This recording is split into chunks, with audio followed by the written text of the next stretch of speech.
Hello and welcome to Required Reading, the podcast that revisits the most impactful books from our childhood. I'm your host, Erin Bowles. I'm a writer, actor, and comedian. And today is not episode 100, but it is recording 100. So we are doing it in person. And I am joined by returning guest, Justina Engel. Hello. Hi, Erin. Thanks for having me back. Oh my goodness. Thank you for having me in your apartment, in your bed. Anytime.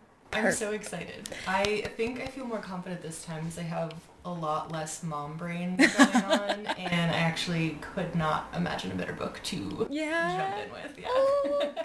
Well, our book today, and Justina was on for our Meet Samantha American Girl Doll episode, but our book today is from 2008. Actually, excuse me, it was published January 1st, 2009. So I did 2008 for research. Frozen in Time by Ali Sparks. This is a book about two kids who discover in a hole in the ground a bomb shelter with their great aunt and their great uncle cryogenically frozen in time. And that's why it's called Frozen in Time. What is your story with this book? How did it come into your life? This is one of those books that I was embarrassingly obsessed with. It was like reading under the covers with a flashlight. I think I read it in one night, and then I was like, perfect, because tomorrow night I'll get to read it again. I was like, it's excellent. It kind of hits all of the sweet spots for me. It's sci-fi, it's historical, and it's kind of a really emotional story about what happens when people with different worldviews collide. And I think that's kind of a theme if we look at the Meet Samantha book and we have like the worlds colliding, like historical children. Like I was locked in this. So like, yeah, thank you, Ali Sparks, for wrapping all of my niches into a book for me. We were reading this and texting each other, and you did say this book is caressing our niches. And I love that wording. I love that phrasing. It really is. I had a feeling you were going to like this one. I won't speak for you. Did you like it? I liked it except for the ending, which I did not care for, mostly because, well, first off, it's a standalone. I expected this to be a series until I was doing research last night, and it's not a series. Because Ali Sparks has other series. She famously has her Shapeshifters series that starts with Finding the Fox. I hated the ending because it's like, oh, you passed out. Let's tell you everything that happened while you were passed out instead of having you experience it yourself. So it felt a little rushed. It felt tidy, but I was along for the ride. I loved, there's conspiracy, there's government secrets, there's people running and chasing, and I loved that aspect of it. It really reminded me of sort of the Golden Compass, and then the second book in that series is like very much in our world. And so it was reminded me a lot of that. Yeah. Oh my gosh. So the thing that I feel like, we have Meet Samantha, and then on the last episode that we were on together, we talked about that I was like really obsessed with Little House on the Prairie. And I think that these types of situations, I was always fascinated with the idea of like meeting somebody from a different time. Like time travel is so mind-blowing to me. And like how cool would it be to step out, like Futurama. Have you seen Futurama? No. Oh, okay. So it's basically like, this is like kid Futurama. But like essentially what happens is this guy gets cryogenically frozen and wakes up, thousands of years into the future. And he's just like, literally what is happening to me? And I think that culture shock and that jump is so fascinating. Like, I don't know, those memes where it's like, imagine showing like a Victorian child this brain rot video. Like, I would love to do that. I would want someone from the future to come find me and show me their version of whatever brain rot is at that time. Like, that is so fascinating. I love that. And I love that they are familial relations, because there's Rachel and Ben in 2009, and then there's Freddie and Polly, perfect names, in 1956. And as soon as they came together, I was like, oh no, there's going to be romance. And then they're related, so there isn't. And I was like, perfect, let's keep that shit out of here. Let's stick to the plan of how do we hide these kids from the government? Actually, the driving force is how do we find their dad? Which is, I love this. I love because it's like kind of dark. It's scary. There's like real danger. I didn't love the sequences where they're like being chased by bullies. I think because the stakes otherwise were so high. Yeah. I was like, let's get back to the government. Let's get back to the Cold War. Right. Their father basically runs away in the 50s. They go to his house. There's blood everywhere, and they cannot find his kids because the kids are frozen in a bunker in the backyard. So everyone assumes he murdered them and defected. This is a British book. Defected to Russia to give them all of his mad scientist knowledge. So the kids are like, Dad never would have done that. We have to find him. We have to be reunited. In the end, he was in Russia. He was cryogenically frozen so that he could meet them. So he's not aged and old. I'm staring at your book cover. I love it. So, see, the thing is like, this is something that I want to see be turned into a TV series. I think it is so TV adaptable. It could just be like 1 or 2 seasons. Like, you could really take it away with like a second season, because I do think, not that there are plot holes, but like I want more from them. Like, I need to know more depth about the government and like what they're researching and what's going on. And I do think it would be kind of funny, like, not to bring them into our current 2025 modern world. Like, I would love to see like 2 time capsules of them like being in 2009, 2010, and having that a time capsule in itself, and it's like, we're modern, we're listening to our iPod touches, like, because they're talking about all these different culture shocks, and you know, why is music on a stick and it's like a flash drive? You know, we don't really do that anymore. But you know, I think it would be such a good TV series. So if no one has approached Ali Sparks, like, I don't know what I'm gonna do on this front, but someone's got to talk to her, because like, it's been optioned as a movie,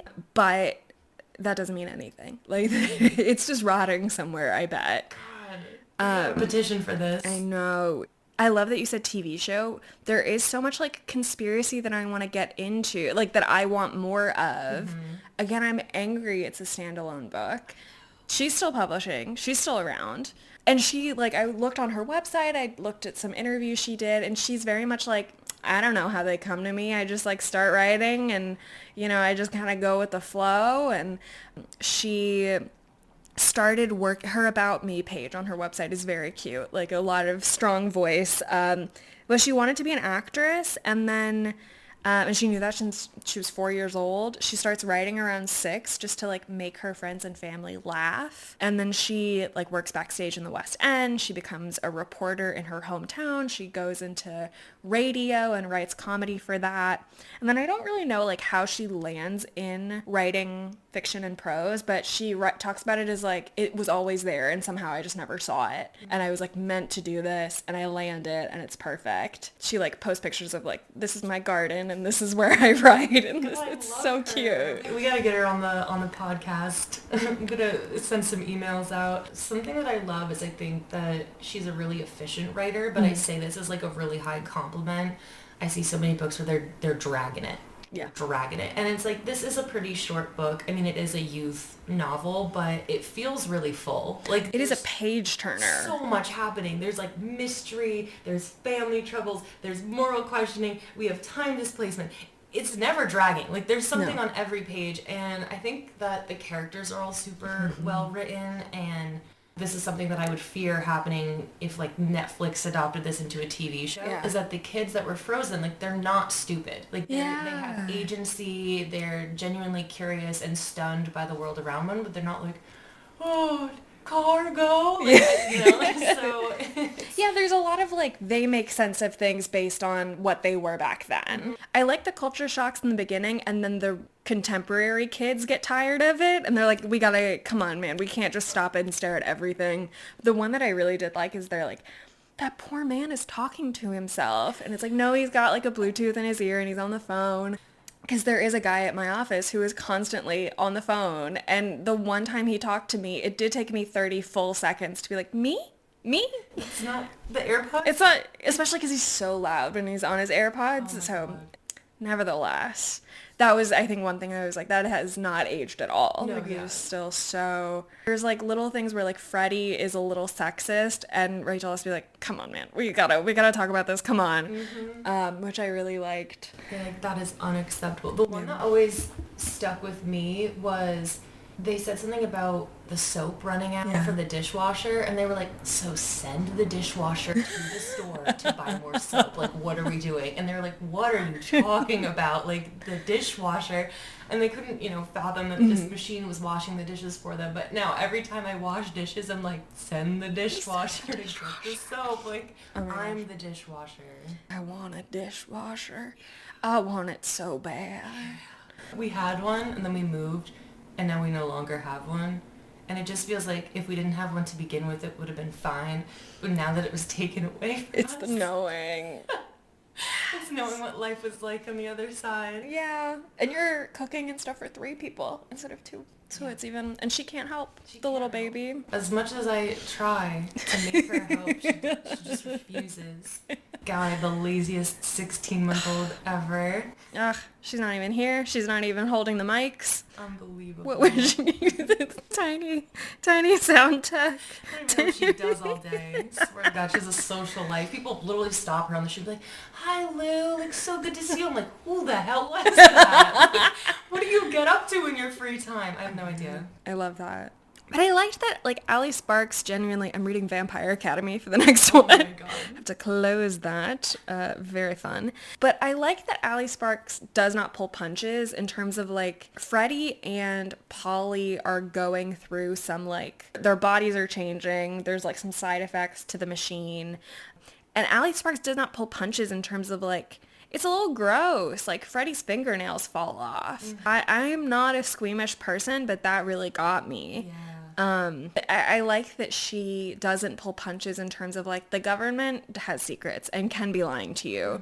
And that it is, like, some of the real fear is not monsters, but it's like, we don't have an adult taking care of us. Like, how do we pay for food? How do we, like, continue to do this? Because their mom and dad are magicians and are out on tour because it's summer break, so they're not here. So their uncle Jerome is Uncle JJ, because he is the nephew. Again, because it's British. I, like, read some reviews and stuff. They're like, oh, it's Doctor Who, but, like, in a book. Did you ever watch Doctor Who? I did, yeah. So in talking about it, there's a phrase in Doctor Who that's like timey-wimey, and I am like, yeah, that's how we describe this book, because the uncle, Jerome, is also JJ to the kids from the past, because he was this baby. Yeah, it's really, like, the listeners are going to have to close their eyes and really... We need a little family tree. Exactly, a little diagram. But he's a little bit of, like, a mad scientist. He's up in his room and he's not coming down, and he sort of lets Rachel and Ben get up to whatever. And then he gets engrossed in the mystery. He disappears to London for a while. And so I liked that, like, the fear was balanced of, like, the government is coming after us, and also, like, I don't have money and I need to go to the grocery store. Yeah, where are my parents? They're off doing magic somewhere. Yeah. And I think, actually, now that I'm remembering it, Allie Sparks was, like, listing her jobs before she landed as a writer. She was a magician's assistant. Okay. There was, like, it was something like, it was a British thing that was, like, not quite a theme park, but maybe sort of like that. And so she had some odd jobs there. Okay. And one of them, she was like, and I was in sequins. Yes, sir. I love her. She's so fun. Need to green out with her so bad. Well, did you see the dedication for the book was for, I believe them to be her children, but, like, Yeah, she has 2 sons. and then or maybe... Oh, I have it actually right here. Many thanks to the listeners of BBC Radio Solent and readers of Southern Daily Echo for sending me their memories of growing up in the 1950s. And to Freddie and Pauline Sparks, who are her parents. Oh, her parents. Yeah. Okay. Yeah, because they were... Freddie in the book is 13 and Polly is 12 in 1956, and her parents were the same ages in 1956. Oh, and it says, oh, thank you very, very much, Enid. I don't know who that is. Maybe a publisher. But I just did Angus Thongs and Perfect Snogging. Oh my God. Excuse me, Full Frontal Snogging. The movie was Perfect Snogging. But that author also started in BBC Radio as a writer. And so I thought that was really interesting. That's sort of not a stop in the writer route anymore, I feel like. Yeah. I wonder, something I was thinking about is that because this is a novel based in the UK, if this was written by someone in the United States, how would it be different? And I think that in a lot of British media, they don't censor as much, especially for children. So like this book is rated for 8 to 12 or something like that. And I think that these like vivid descriptions of fingernails falling off and like kidnapping plots, and there's like violence and fighting and like, I don't know, there are scary themes in this book, you know, and it's not being shielded to, you know, 8 to 12-year-olds, which I'm sure nowadays they're probably seeing much worse on the internet. But, you know, when this was the medium of, you know, acquiring that kind of stuff, I like that it doesn't hold back, you know, it kind of treats kids with agency, like, you know, there are scary things, this is crazy. Yeah. The government's lying. Exactly. Well, and what's interesting is that 2008, the year before this was published, it was January 1st, 2009, there's a big, I mean, obviously there's economic hardship both here and in the UK, but there's also a swing towards conservatism. Like Boris Johnson is elected mayor of London, sort of prefacing a lot of like conservative swings in elections in 2010.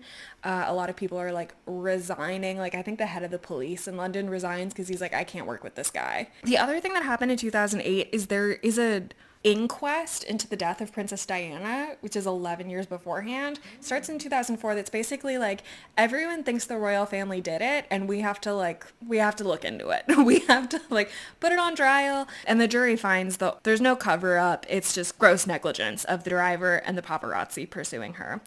And the only other thing is, do you remember the Mr. Men and Little Miss books? Oh my god, yes. So they had a TV show that premiered this year in the UK. I honestly just thought it was like a t-shirt brand. No, it's a little book series, but also I had a lot of t-shirts of them. Yeah. In my parents' house, we still have it. There's like a big magnet with all of them on it and a little square with a window in the middle that says, "Today I am," and you can move it to whichever. That is so cute.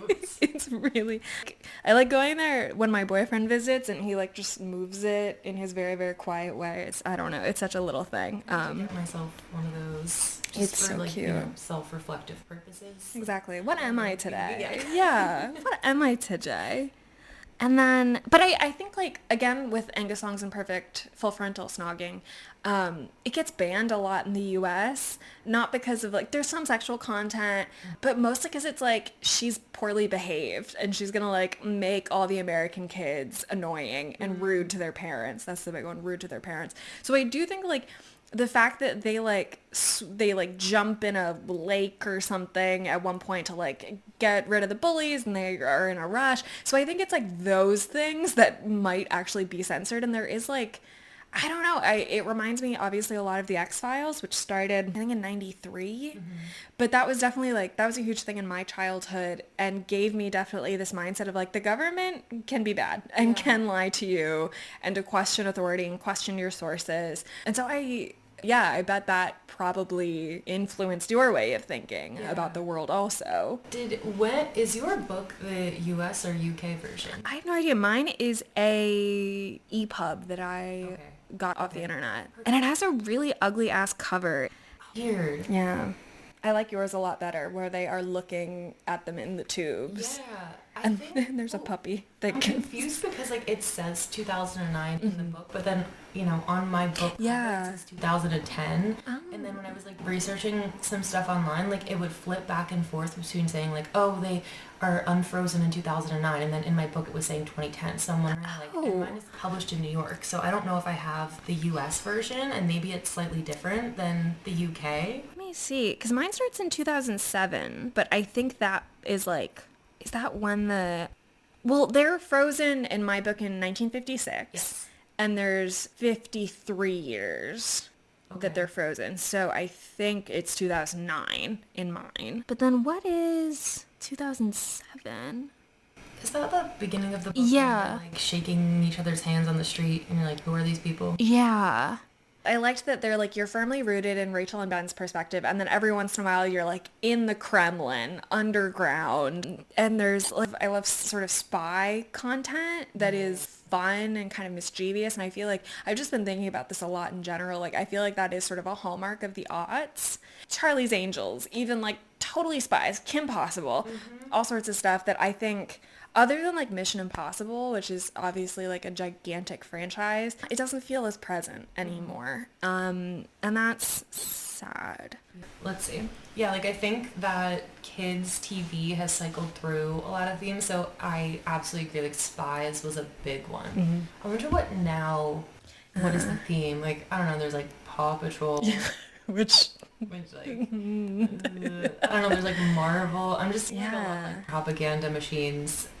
Who's to say that the spies weren't either, because they definitely were. I saw something ages ago that was like, ACAB includes Paw Patrol, guys. And they're everywhere. And I guess there's Bluey, which seems like a lot about like being aware of your emotions. I don't know. Have you ever seen Summer Camp Island? No. It's a little aged up. It's so cute. It's so sweet. It's about like animal kids at like a magic island, that summer camp where magic is real and monsters are real, but they're our friends. And it's just really cute. Like the first episode, it's about the main character like having anxiety because he's away from home for the first time. And it's basically like, it's okay to have anxiety, man. It's okay. It's okay to be like a little freaked out that your best friend has other friends. It's okay. It's so sweet and like really creative.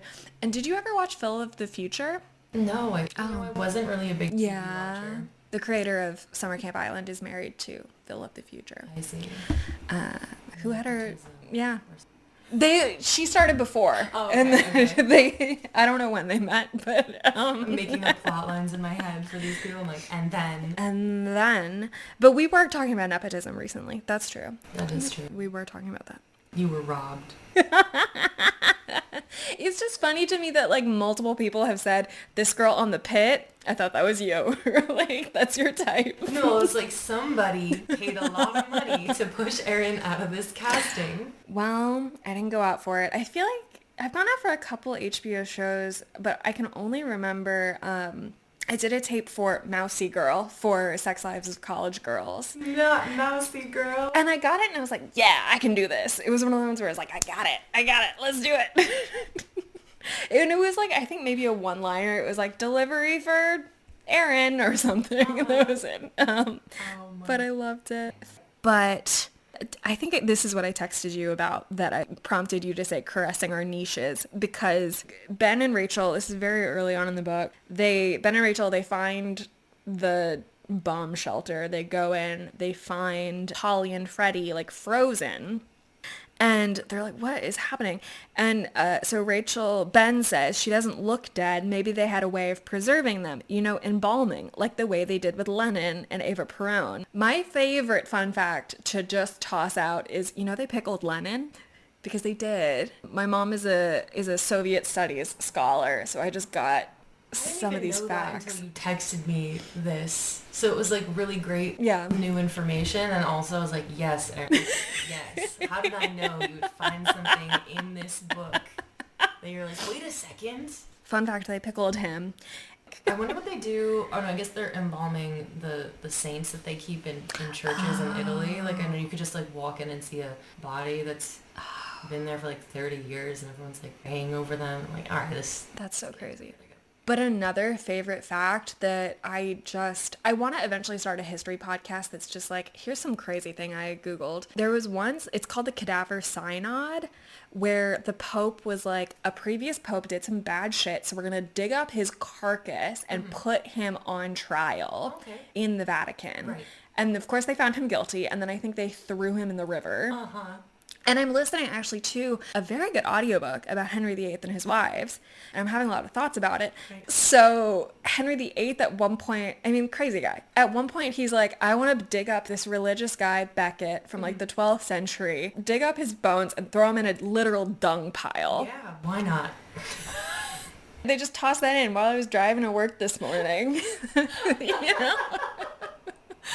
Oh my God. I'm still like processing digging up a man to put him on trial and then throwing his body in the river. That's like very Italian sounding, honestly. That sounds like something someone in my family would have done. So the drama of it all. Yeah. Oh my God! His body, like, how decayed was he? And they're like, dig him up and put him in. You know what? Yeah. We could really go down a rabbit hole with that.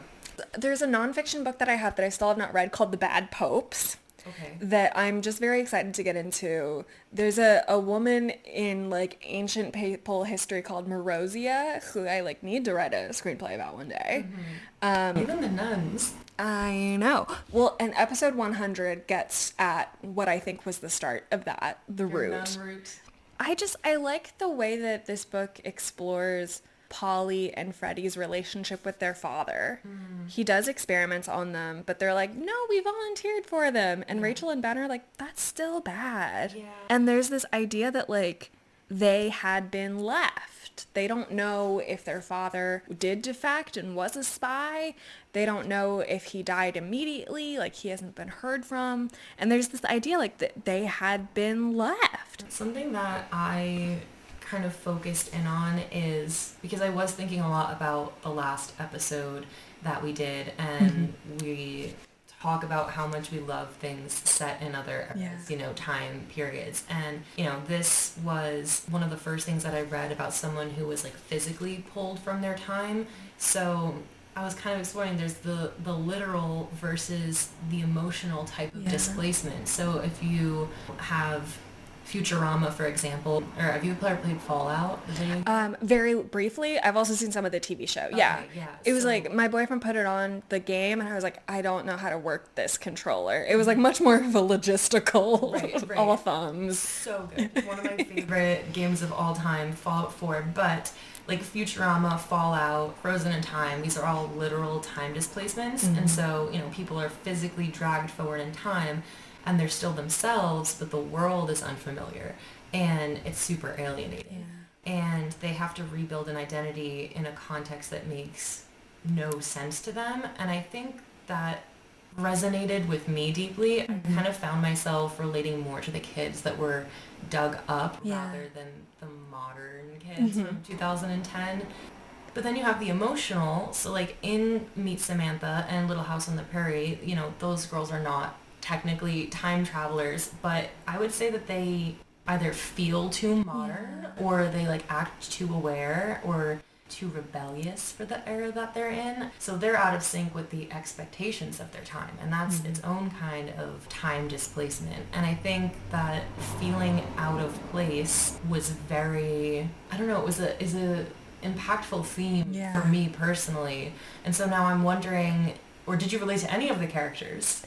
I don't know that I did because I think all of them, they felt a little flat to me. Okay. At the same time, you've got a lot of plot going on.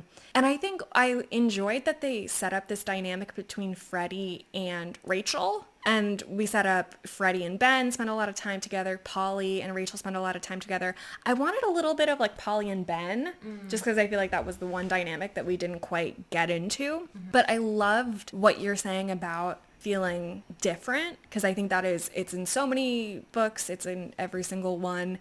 And I think there's the ones where I think it becomes super applicable into this could be any sort of like contemporary, take out the sci-fi and it's still true, is Polly and Freddie have to go to school for a little bit.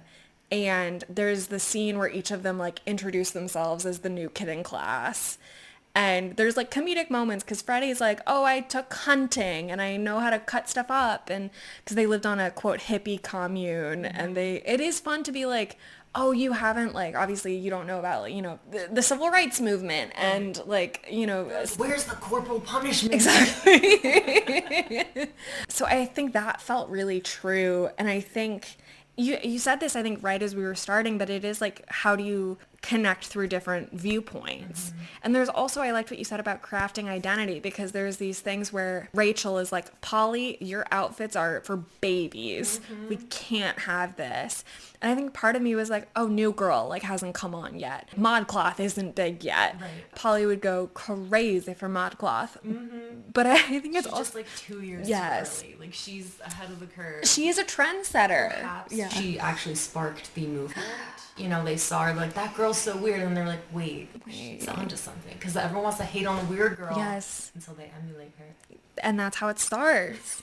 Yeah, I love that, like, they're afraid of being bullied, so they, like, sit with a teacher at lunch just cute. It is really cute. I mean, they're also stunned by Rachel talking back. They're like, I can't even believe you've done this. And like, calling adults by their first names. Like that's something stunning to them. Rachel, why do you speak like a boy?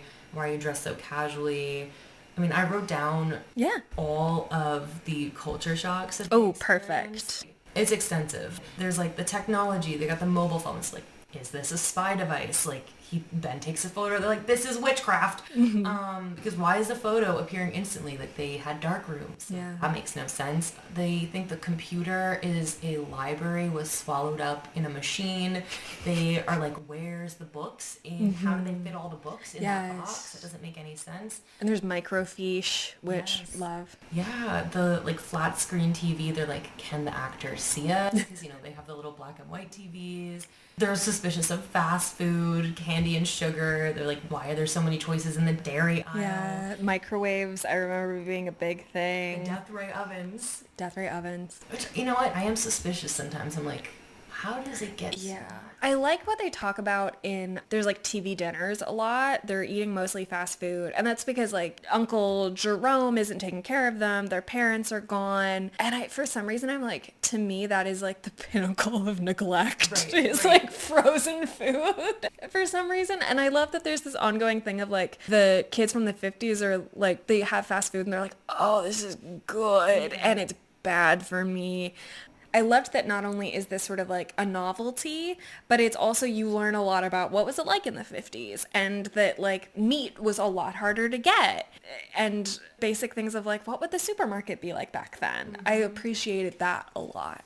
And it is like how do you hang out with someone whose worldview is different? How do you find value even in differences? Yeah. I think it's like, when you're reading it as a kid, you're focused on the cryogenic aspect and that two-faced librarian snitch. I was like really mad about that for a long time. Yes, because we're big library fans. Big librarian. I feel like a librarian. I just don't want to get a master's. I feel that for you, like spiritually, that you are a librarian spiritually. It's like one of those things, like if you were to like appear as like a haunted doll in the future, or it's like you go to a thrift store and you're like, this doll, like it's speaking to me, I'm gonna bring it home, and someone comes over and they're like, I'm a medium, this doll, this spirit that possesses it was a librarian. And Erin's like, it wasn't, like it was me, but I just feel like that's what you encapsulate in the most loving way possible. I've gotten sexy grandpa and sexy librarian. Yeah. And they're both true. Yeah. I don't think anyone could argue against either of those. Thank you. That's awesome. I am like from multiple generations of historians, and I think that's what it is. I've gotten stuff like, you're demented, can someone please tell me what's wrong with her? And I come from a long line of crazy people, so it does make sense, I'm gonna cryogenically freeze myself, go into the future, and see if someone from my family. It would be so interesting to like hang out basically with your grandmother as a teen, And I think that's, Yes. You used to dream about that. Well, say more if you feel, if you have any, say more. I used to so I spent so much time with my grandparents growing up, like I was basically an old person. So, everything from my childhood is super nostalgic. Like, people will be talking, Gen Xers will be like, in my childhood, we used to drink from the hose and like get our ass beat. And I'm like, me too. But now that I'm thinking about it, that's Samantha. Her parents aren't around, so she lives with her grandma. Yeah, she was like, old fashioned. And so like, I would say like really weird stuff that old people would say, and people would be like, what's wrong with you? I said something, I was like, oh, all these like newfangled ideas. I was like, what are you talking about? Who says newfangled? Like, what do you mean? It's like when Polly in the book says, oh, this is smashing. Like, that was me. And people are like, what's wrong with you? I used to like literally mimic how Shirley Temple spoke and is freaked out. Anyway. Yeah. But I spent so much time with my grandparents, and I used to say to, my grandmother specifically, I'm like, I really feel like we would have been best friends if we were the same age. Especially like my mom's mom and I have a lot of beef, lovingly, but we do. And my dad's mom, she was crazy, like certified crazy, but I really feel like we would have gotten into some fun shenanigans together. And she was like one of the first women to go to NYU, like ever. She worked in this like music store called Ups and Downs. She went on a date with like Mick Jagger, and Bon Jovi like wrote a song about her, and I'm like, who is this diva? Like Oh my she, gosh. you know, she was crazy in the sense where like she tried to kill the neighbor, like she like ripped a fence post out of the ground and was like trying to beat the neighbor to death. Like a lot of things, but I do feel like, you know, we would have Yeah. maybe been arrested, but we would have had fun. Yeah. Oh my gosh, I love that. My grandmother ran a music store in the Lexington, Kentucky mall. Yeah. And it was like records and stuff, but also instruments, and like so some bluegrass sort of legends would come through. She died when I was ninth grade. So like they were all in Kentucky, so like I didn't get to see them a lot. And she's one that I was like, she was funny, and I wish I had spent like more time. I wish I had like had a personality before she died. But she's so funny. Like she and my grandfather got divorced when my dad was in college. And when my grandfather died, we stayed at her house. We were like, okay, we're going to go to the funeral. Do you want to come? Like last chance. And she's like, nah, too much water under that bridge. No, she just stayed home and watched Criminal Minds. Been there, done that. Not even worried. Exactly. Oh my god. She's so funny. But when my dad and my mom got married, obviously both of his parents were there, and my grandmother's mom was there. My great-grandmother was there. And apparently she cornered my grandfather like a decade after they'd been divorced and like gave him a talking to. I love it. Hell yeah. I know. I love a badass grandma. I feel like so many, you know, everyone's like, my grandma like bakes cookies and like tucks me into bed. I'm like, my grandma was yelling out the window and we had to physically restrain her. Like, what is that like? What's happening? Exactly. Like a sweet little old lady grandma. I know. My other grandma was a bitch. She was awful.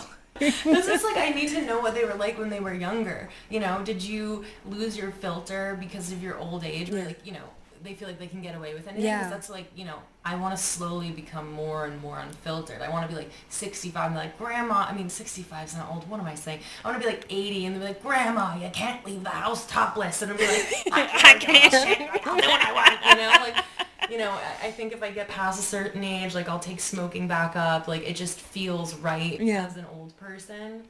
I don't know. I need to know if she was always like that or if she was hardened with time. That's true. Like with my bitch grandmother, I want to like go back and like see if I could change things. Like again, from a time travel perspective. And like, it's hard to grow up and bringing it back. I think Freddie and Polly have to deal with this a little bit. Oh my gosh. I changed my photo on my lock screen to a picture of Zach, and it's such a good picture. I'm getting distracted. So cute. That's so from cute. the When we were in Wyoming, yeah, that was in Yellowstone. And we're like, there's snow. We have to get out. Each throw a snowball. And then we're like, okay, we're cold. Let's get back in the car. Keep driving. Being in LA has made me so weak to the cold. We had like 2 days in a row. It was like max 50 degrees. I thought I was going to die. I had like 8 jackets on. I was shuffling around. Everyone's like, you look a little pale. I'm like, please don't talk to me. Like, I'm unwell. And it is a fun thing to laugh at. I don't know. I think it feels worse in LA to be cold. I was never this cold in New York. Ever. Yeah. It was like -10. I'd be like going for a walk, getting my iced coffee. Now I'm like, I could possibly drink something iced. Like, I'll perish. There was one day in high school where it was 1 degree outside, and I remember people brought blankets. We were all like huddled up. We were outraged that we had to go to school that day in 1 degree. But I remember once I was my senior year of high school, I was like late or something. Maybe I had a doctor's appointment, and I got dropped off and I slipped on the ice and I fell on my backpack, and I just sat there for a minute. Sometimes things happen and you just have to let them happen for a little bit. You gotta sit with that for a moment and really let it sink in. No one was around. Yeah. No one was around to hear Erin slip on a... And I don't even know if my mom saw, and if she did, she probably would have just driven away. shaking her head. Yeah.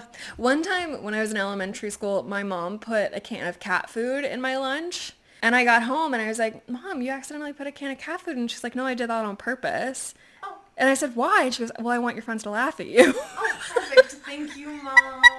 Thank you so much. Love that lady. What's wrong with her? I love her. What is wrong with her? Please. It's her mom. That's what's wrong with her. Right. My mom's cousin is like pretty close to me, and she's like, I'm 55 and I'm still terrified of your grandmother. She's dead. And I'm still terrified of your grandmother. Oh my God. I get it. I will like have dreams of my grandmother like yelling at me sometimes. Like she'll just appear and then I'll like tell my dad and my aunt and they're like, well, you're probably doing something wrong that she's unhappy with. Get out of my head, Tina. Like, wow. Well, that's the difference between an Italian family and a generally British family, is that our family does not yell. We don't even call each other by names. It's you just go up to the person and start talking. it's freaky to me. Yeah. People don't yell in their families. Like so my partner is Irish and the whole family, it's so quiet when I go to their house. It freaks me the hell out. Like, you could hear the fridge turning off and on. Like, you could hear, birds chirping outside. My grandparents' house, silent, except they have so many clocks. Yeah. So just the clocks, and it's uncomfortable. It's scary. And then, they don't address each other sometimes. Like, someone will, like, mumble something. Maybe someone will mumble something back. When they, like, get into heated discussions, it'll be like this, Erin. Like, this is their version of yelling. You're upsetting me right now. What? My family's like, I'm gonna kill you. I'm killing you right now. You better run. I have a knife. Like, it's full volume. Like, you could hear it, like, 3 towns over. Like, the sound of the bolt cracking. Like, I don't understand. Like, what do you mean? Like, where's the... Oh, it's so scary. But I do want to share with viewers, Justina and I met through book club. 4 or 5 months ago, we read My Brilliant Friend by Elena Ferrante, which is an Italian book, and Justina had to be our Italian culture stand-in. There's a lot of niche Italian references in my books, and everyone was like, I don't understand the focus on the shoes. And I'm like, That's exactly what I was please thinking hold. about. We haven't talked about the dog. There's a puppy that also gets cryogenically frozen. Yeah. I completely forgot about that. As a child or just now? Just now. Yeah. Bessie. Bessie. Why did they do Bessie like that? Why'd they have freeze the dog? It does feel like almost a Scooby-Doo thing of like, there's so much of this book that feels like quintessential, like almost Jack and Jill, like basics. And then there's like, on top of it, government conspiracy. Mm-hmm. There is this librarian that you mentioned. There's just a very nice librarian who's like, wow, kids are interested in like the microfiche. Mm-hmm. And to me, I'm like, yeah, what a world. And then we find out she is a double agent. Yeah. She's like a British operative who then goes to the Russians, and she explicitly says it's because the pay is better. She's like, I need the money. I think the messaging from this story is we have to pay librarians better. And we do. Yeah, and she stabs them with syringes of sedatives. It's the worst librarian ever. But again, it's like, yeah, real horror kidnapping. It's not... Well, it's not quite stranger danger. It's librarians who smile a little bit too much. Worse than stranger danger. There's a place called Poppycock Hill. Mm-hmm. Isn't poppycock bullshit? Yeah, that's poppycock. We should all rewatch Mary Poppins. Oh my God. Yeah, there's about GPS. It's interesting how things like come around, mm-hmm. They're talking about a GPS or a sat nav, as it is in the UK. And he goes, it's a giant camera in space which can track you wherever you go. And Freddie says, sounds ghastly. And Polly goes, yes, like you're being spied on by the Galactic Bureau of Investigation. How dreadful. Oh my God, the other thing that they were shocked by was like Rachel makes a joke to a police officer and then Freddie's like like they're like absolutely taken down, like the police are nice now, and I was like You are wearing a shirt that says never talk to cops. That's what your lawyer is for. Never talk to cops. You don't have to say a thing. Not legally obligated. Remember that, folks. It's something that kept happening in reading this. I would get sad of like, Allie Sparks has or at least Ben and Rachel have a worldview of like, it is a bleak time to be alive. Yeah. And I think it has always been a bleak time to be alive. It was bleak in 2009. It was bleak in 1956. But they lock their bikes up. There's a lot of biking in this, which is cute. Mm-hmm. And they lock their bikes up, and Rachel's like, and Polly says, why? And Rachel says, it's 2009. Bad sorts, isn't like bad people, are everywhere. And I was like, oh no. Yeah. And yet, it's true. It's really sad. I mean, like for Polly and Freddie and like everyone they know is gone. or dead or missing. Like, that is so terrifying and horrible. And they lament on it a lot. You know, like, Polly really misses her mom, and she's like, where is she? What do I do? Yeah. They're constantly looking for family members or just some kind of... They're just grasping at something they could never have back. And that is just absolutely devastating. And I think also, as a child, it makes you really aware about time passing. Yeah. Like, you can't go back. And it feels like a lesson you have to like continuously learn throughout your life. But yeah, there's no going back. And it's interesting that it is time travel, but not a time machine. It is like time travel. You can go forward, you can go back. There is an agency there. Mm-hmm. And I think one of the hallmarks of children's books is a complete and total lack of agency. Or on the other end, like an extreme amount of agency as wish fulfillment for a lack of it. There's also something about E-numbers that I don't know what they're talking about. They're in the grocery store, and Ben says, better steer them away from the really colorful ones. Ben muttered to Rachel, who was carrying Bessie. They're full of E-numbers, and they'll probably go bonkers after they eat them. They're not used to it. Is that like red dye 40? Maybe. That's kind of how I pictured it. I'd imagine that. Have you ever eaten an M&M and be like, oh, I can really taste the chemicals and like the spider legs in this one? Yeah. Yeah. Sometimes it really hits. Yeah. Up until recently, I've been going ham on the M&Ms at work because it's my job to refill them. I've been on a peanut M&M kick. It's the peanut ones. They're so good. They are so... It's stupid. It's like it's like a meal. You could be like, you know what? Time for my M&M lunch. Like, exactly. It's so good. It's the filling. Like, it's salty. It's sweet. I'm gonna freak out. We're gonna have to go get some after this. It is perfect. But this... I have read several Goosebumps books for this podcast. Okay. R.L. Stine loves a cliffhanger at the end of a chapter. I don't like them because they're always bad. It's always like, and then a hand touched my shoulder. And the next chapter was like, it was my cousin Benny. So bad. This book is gripping and chilling. Yeah. Had me gasping at some of the chapter endings. It's something about like Percy, who's the cop, or retired cop. Oh, yes. Where he's like, yeah, they're like down there in the shelter or something. And then they turn around. Polly goes, who? And then a voice goes, Percival Shaw. And they turn around and there's a guy standing there. And Percy is like an old man. He used to be a detective. I could only imagine him as Nigel Thornberry. Mm-hmm.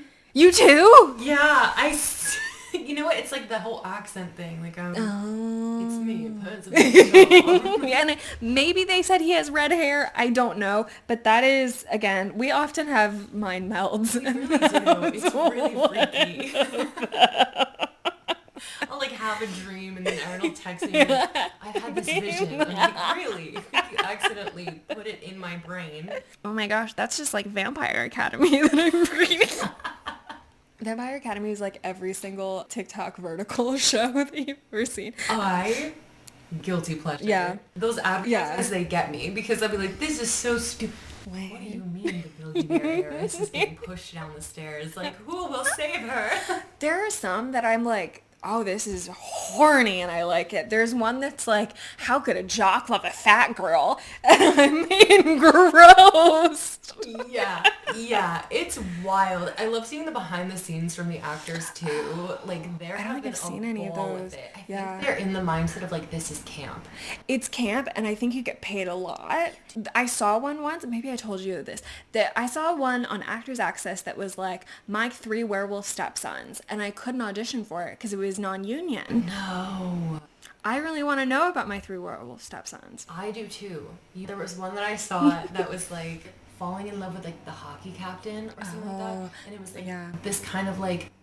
Oh, I know the one. Yeah, and she has to like keep him from like partying or something. Her name is like Dora, and she has this like knit sweater on, and then I was like, wait, like I feel like Erin could really play this girl. I have a type, yeah.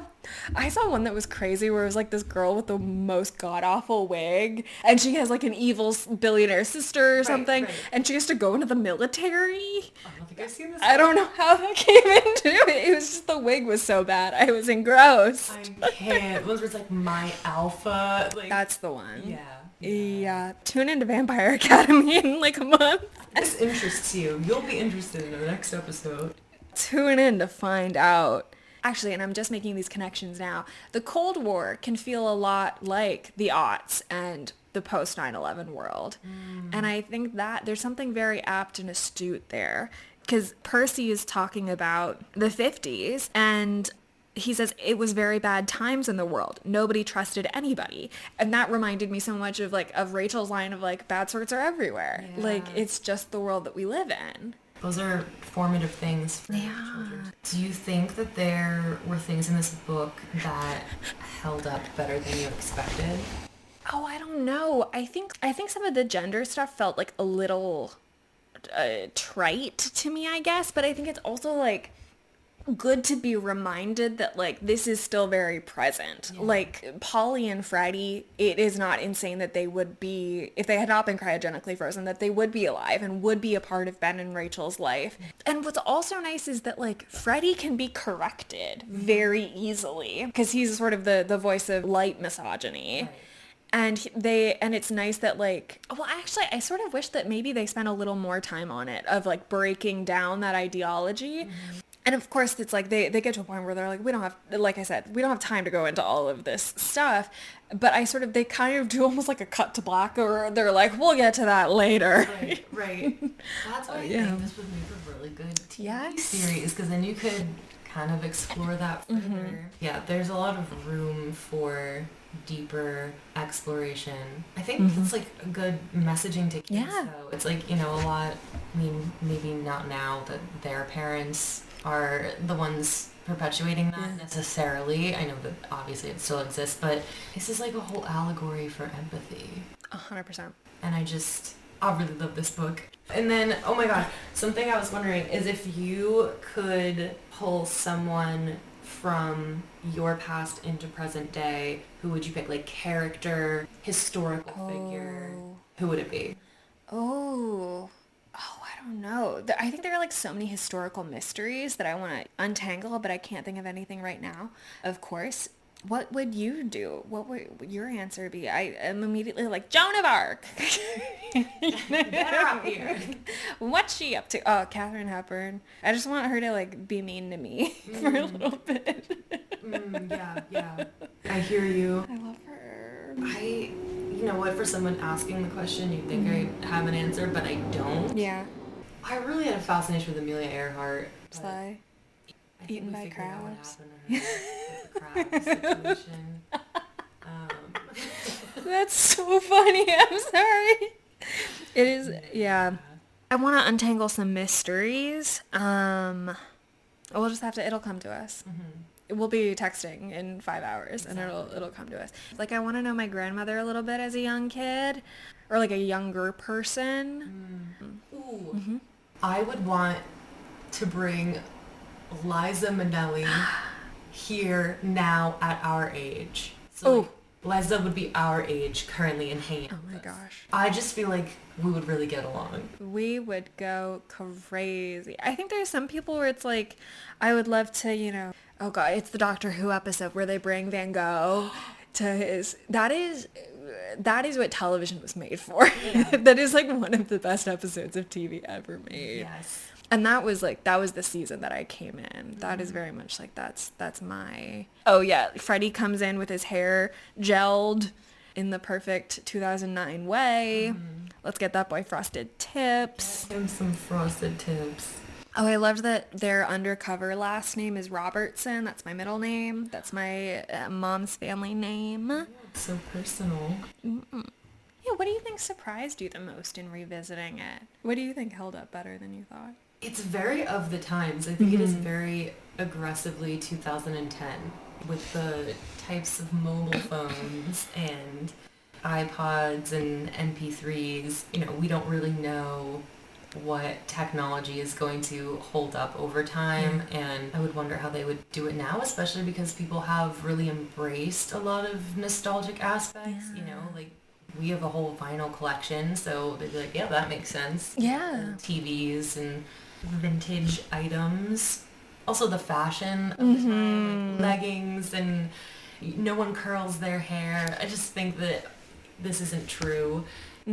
What held up better over time, I think what shocked me on the revisit Okay, what shocked me on the revisit was how unsupervised these children were. I think it didn't even occur to me how let loose in the world that Ben and Rachel were, and then, now they're taking care of Freddie and Polly, but I didn't process. I'm like, okay, they're going grocery shopping by themselves. They have to bike everywhere because no one's driving them places. They're really navigating this world by themselves. And I think that is something that shocked me a bit. I was like, I don't remember them being this neglected. Yeah. I've heard so much about people who grew up in like the 80s and 90s and were like, we're so unsupervised. We're latchkey kids. Yeah. And I wasn't like that, but I did like that they, at the very beginning, their TV goes out and they're like, I guess we have to go outside, and they start digging. And there's a line that's like, children should dig more, that I had highlighted, and I don't remember who said that. But I was like, yeah, I do want to go jump in a pile of leaves. Get me a shovel. Mm-hmm. Give me some good manual labor. It is satisfying. That's like, Freddie jumps off a building onto another building. They're just doing whatever.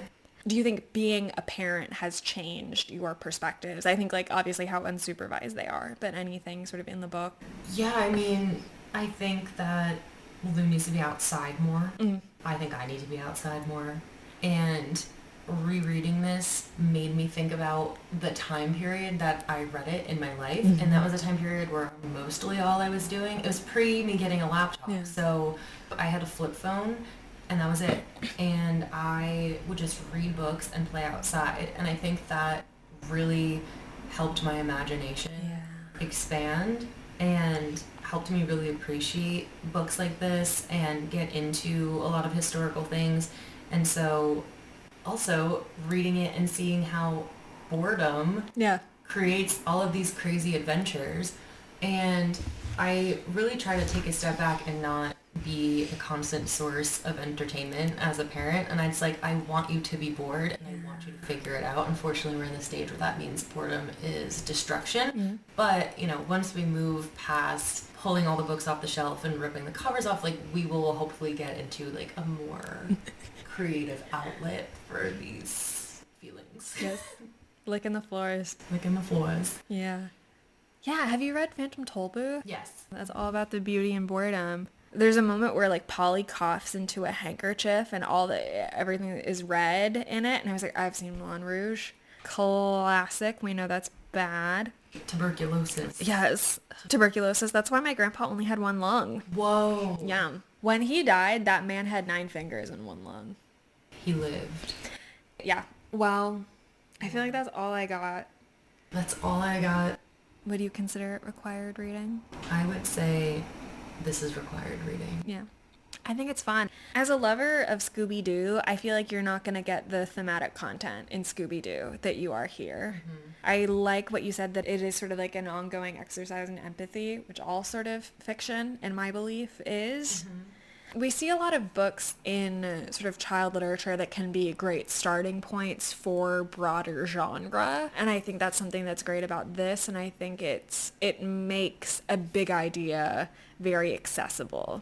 Yeah. They really put on display what it would be like to meet and interact with someone whose culture and experiences are vastly different from yours, mm-hmm. and how to approach it. And I think that is so digestible, and it's really a page turner. And even if you're reading along for the page turning aspects, you will not miss the empathy that goes along with it. So I would say this is required reading. Yeah. Especially if you like sci-fi. Anytime it was dragging a little bit for me, then you got a fantastic cliffhanger. So the pacing is really good. Mm-hmm. She knows. Would you, because you're a parent, this is an additional question, would you show this to Lou, to your baby? Yeah, I would absolutely read this to her, or, leave it out on the bookshelf for her to read. I mean, the reason how this episode came about was because Lou pulled the book off of the bookshelf and then ran over to me with it and was like, "Book? read. And I was like, oh my God, this was one of my favorite books growing up. So I texted you about it and I was like, have you ever read this book? I think you would really like it. And I do. Is there anything you'd like to plug or anywhere you'd like to be found? You can find me on TikTok or Instagram at Killer Pumpkins. On Instagram, I think it's with a Z. On TikTok, it's with an S. And I'm up to no good on both of those places, so... That's true. How should we sign off on podcasts? Because I still haven't gotten it. You know, this is only my second time on a podcast. I mean, I'll thank you. Thank you. Thank you, Erin, for having me on the podcast. It's always a pleasure to... This always feels like more like a hangout. Yeah. You're such a joy. Thank you. I love you. I love you. And that's the end of the show. It's saying I love you. That's how we end every episode. Love you. Love you. Bye. Bye.